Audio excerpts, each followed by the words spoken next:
Today we are going to discuss about the measurement of high resistance by the leakage method. Leakage method के द्वारा हम high resistance अगर हमारे पास unknown है तो उसको कैसे मेजर करेंगे, कैसे उसको फाइंड आउट करेंगे, वो हमें देखना है, उससे जानना है कैसे कौन मेथड है। तो इसमें हम सर्किट में हम एक कैपेसिटर, एक रेजिस्टेंस, एक बैलिस्टिक गैल्वेनोमीटर और एक हमारे पास जो बैटरी है वो हम लेते हैं और तीन की K1, K2, K3 लेते हैं। बीजी क्या है हमारे पास, दिस इज बैलिस्टिक गैल्वेनोमीटर, ये हमारे पास बैलिस्टिक गैल्वेनोमीटर है। इसमें लैंप एंड स्केल अरेंजमेंट के द्वारा हम जो है लाइट फॉल करते हैं तो उसका जो मिरर इमेज है मिरर का वो हम मिरर पर स्केल पर देख लेते हैं और स्केल पर वो जो है जो इमेज है अगर उसमें सर्किट में करंट फ्लो करती है तो जो डिफ्लेक्शन है वो इधर उधर जाएगा, डिफ्लेक्ट हो जाएगा। तो इसमें हमारे पास क्या है, बैटरी है, एक ballistic galvanometer, resistance and capacitance. ये रेजिस्टेंस क्या है, अननोन है। इस रेजिस्टेंस आर की वैल्यू हमें फाइंड आउट करनी है।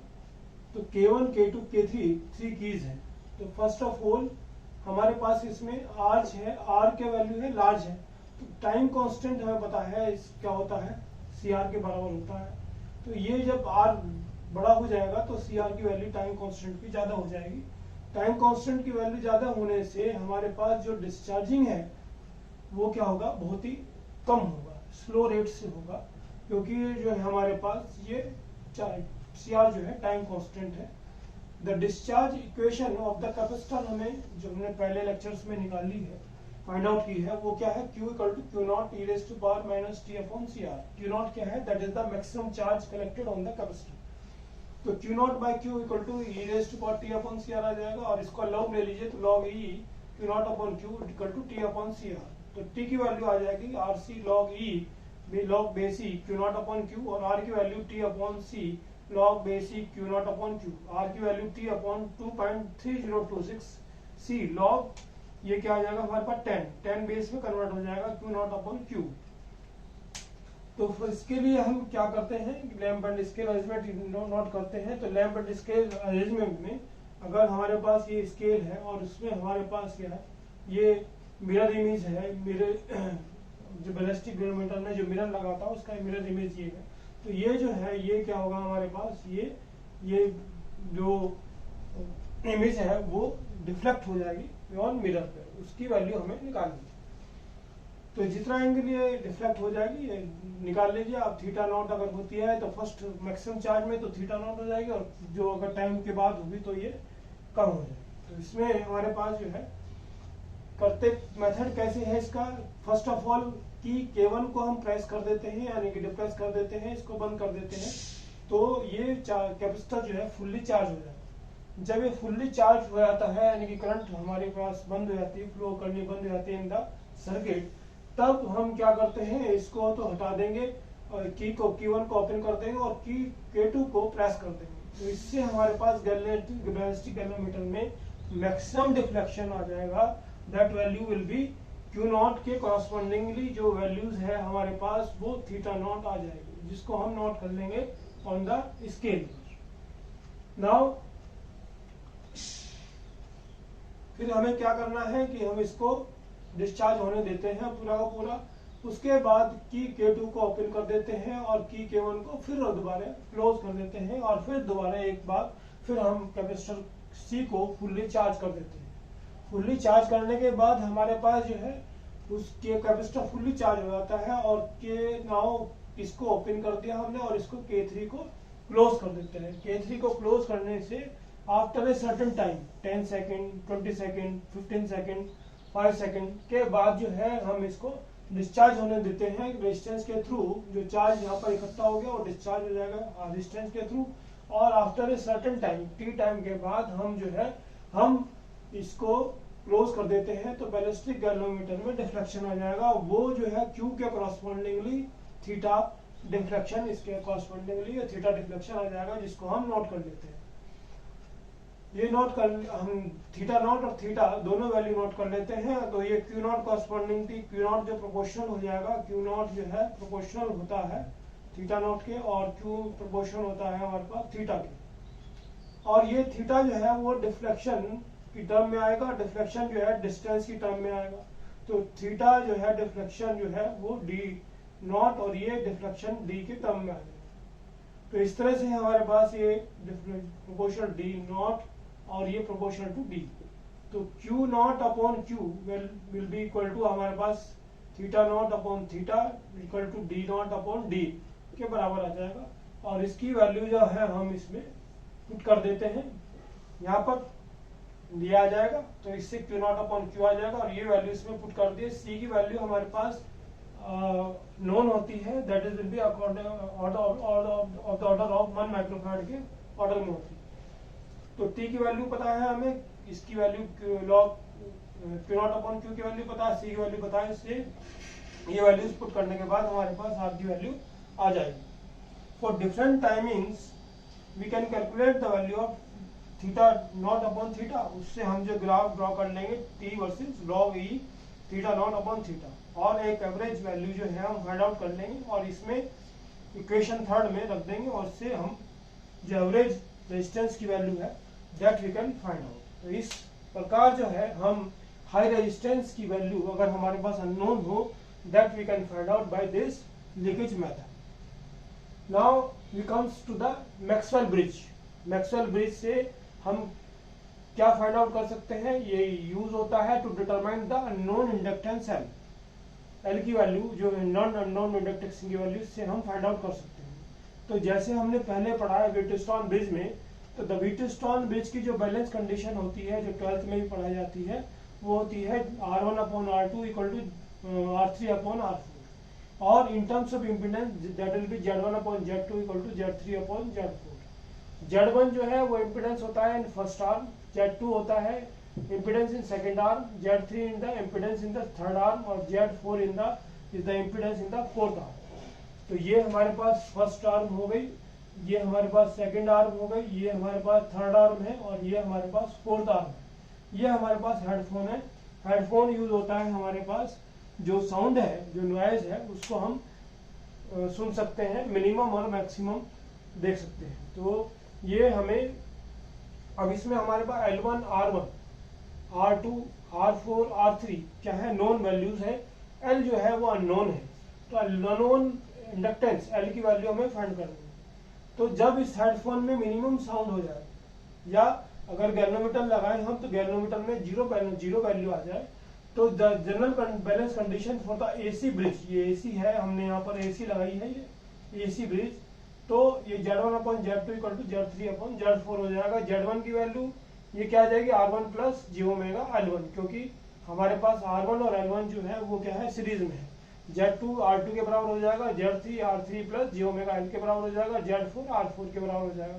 ये वैल्यूज इक्वेशन 1 में पुटअप कर दीजिए, तो R1 plus j omega L1 divide by R2 equal to R3 plus j omega L divide by R4, और इसको R1 upon R2 plus j omega L1 upon R2 equal to R3 upon R4 plus j omega L upon R4 आ जाएगा। अब दोनों side जो है real and imaginary parts को हम इक्वेट कर देते हैं, तो R1 upon R2 equal to R3 upon R4, और ये आ जाएगा L1 upon R2 will be equal to L upon R4।